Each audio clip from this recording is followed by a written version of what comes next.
most of these things are things that we already know, but like sometimes we just need someone to remind us. Hi everyone. Today we're going to be talking about the phenomenon of why many of us struggle to actually sit down to draw.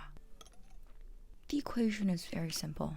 You draw, you practice, you get better. And yet, there are many of us, but we just can't get ourselves to sit down to do it. So, if you're watching this video right now, and you're like, I don't struggle to sit down and draw, please leave. The exit is to your left. So, if you are, I feel like stuff like this is 90% in your head. So I thought I would share my 2 cents on the situation. So first of all, listen, I always talk about this, but your art is literally your child. So that's why naturally we're very protective of our art and how the world perceives our art. But today, the topic isn't that the world is a terrible place. No, you are the problem. I think at this point I should just change the title of this channel to You Are the Problem. Because this is what happens, okay? You have this idea in your head that if I put my art out there in the world, it's gonna get scrutinized, blah, blah, blah. That's just like a tiny problem that hasn't even happened yet, because the majority of the people I'm talking to right now haven't even drawn for months and weeks and years. That doesn't even apply to you. That thing doesn't even apply to you. What we are here to talk about is you. Before we even get into that situation of where the world is cruel and they're criticizing your work, today we're talking about how you are stopping yourself from actually even getting that far. All of us as an artist have a ideal compass, art compass inside of us. And this art compass directs us towards what we think is visually ideal. You know how you have like an art style that you really like? That is basically your art compass. And you have that on your head, and whenever you draw, it's gonna sting a little if you can't go towards that direction. Not all of us are born super good at art, so it's gonna be stinging a lot, right? And logically, if we get stung, we don't want to do that thing anymore, right? And now here's the definition of practicing. Practicing is doing something you're not good at until you're good at it. And how does that work?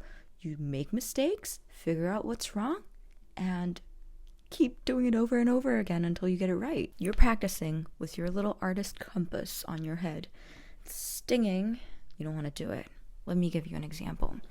You love watercolory art styles, flower fields with cute girls. That's your aesthetic. You've seen a lot of this art style. You really know what you want now. So your brain's like, let's do this. I have a pretty good visual image in my head. I think we can actually make this work. So you sit down, you draw, and you end up with a middle-aged man in the middle of a field of something that resembles burnt popcorn. What you were intending to draw was a 16-year-old girl in a frill dress in the middle of a field of daisies.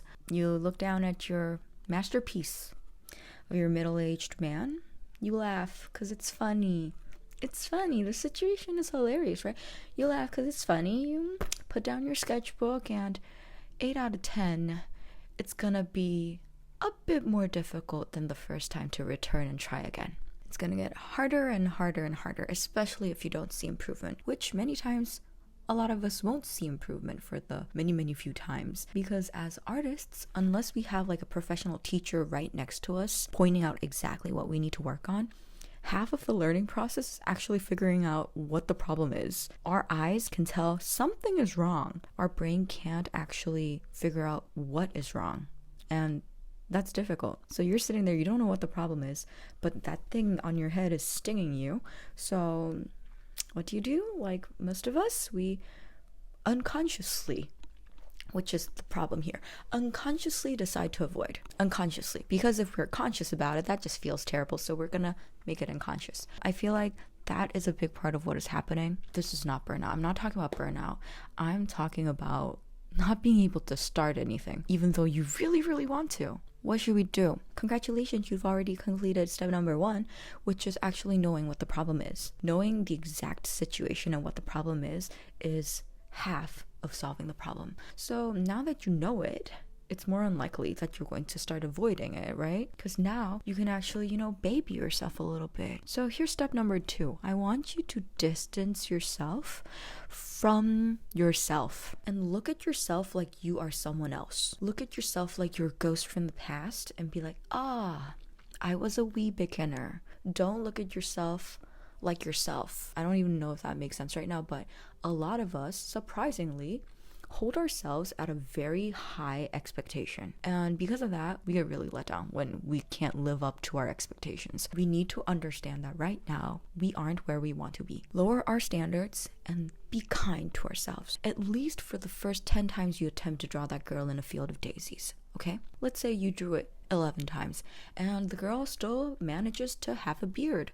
Then maybe that is when you try to be a little bit more strict with yourself and ask yourself, hold on, are we actually looking at the reference? Do you have a pair of eyes? Because that girl in the picture does not have a beard. Have a one-to-one moment with your hand and be like, listen, are you for real right now? We're trying to draw a 16-year-old girl right now, not a 40-year-old man, okay? You do that. You would do whatever you need to do with yourself. And most of these things are things that we already know, but sometimes we just need someone to remind us. So I'm here to remind you.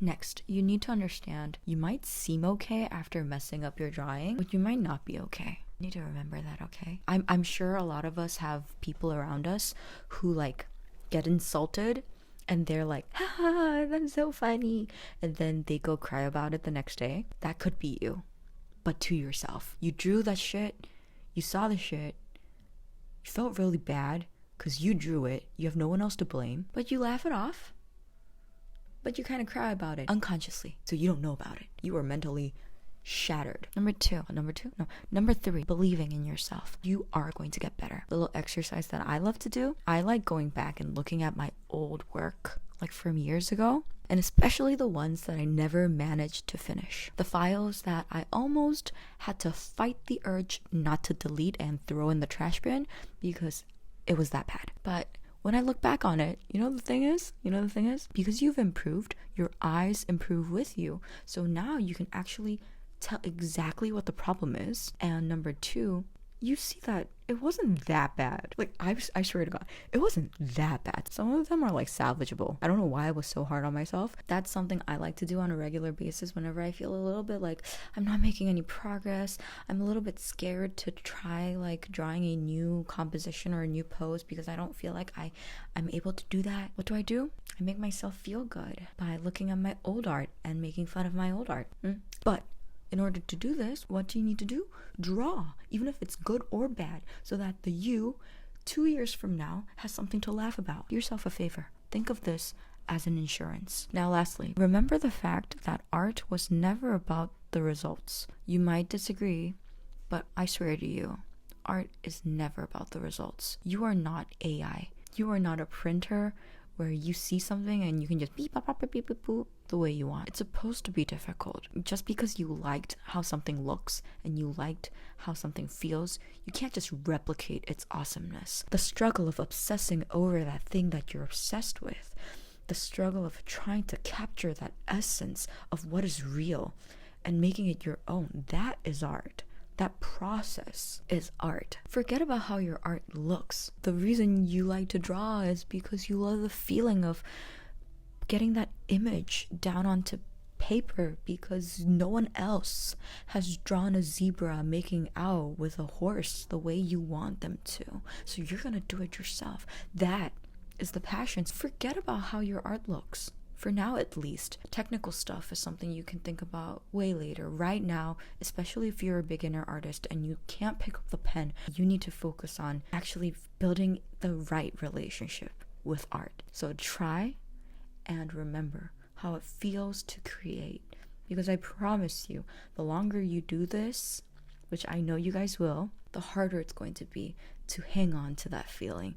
Because art might turn into work, art might turn into a ritual, art might turn into something superficial. You never know. So cherish this moment and create a bond with art that only you understand. okay? This was a very short video. I'm not trying to give you guys advice or an answer. Hopefully just listening to me cleared your head a little bit, because I feel like everything I talk about is very like stuff that most people know, but many people forget. You just need to work on your relationship, figure out what's wrong, and I promise you, you and art will be inseparable. What are you still doing here? I can't believe you actually watched a video till the end. It's 2026. Go draw. Bye!